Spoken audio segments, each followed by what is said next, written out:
Hei, hei dere, vet dere hva, jeg har bare en bønn i livet.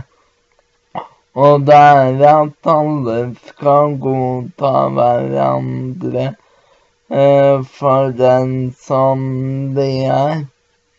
Jeg har faktisk et eksempel på det.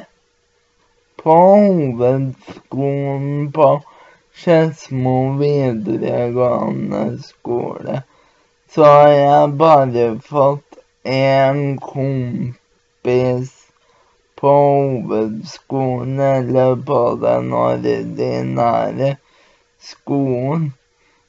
Og da tenker jeg på, hva er det?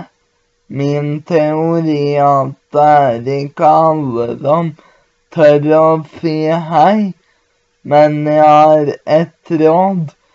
Si hei, vær blid og hyggelig, så er den personen blid og hyggelig tilbake. Og til den personen som jeg er venn med på hovedskolen, du gjør meg alltid glad. Du har gitt hverdagen min et lyst høydepunkt for en gangs skyld. Og det takker jeg deg for.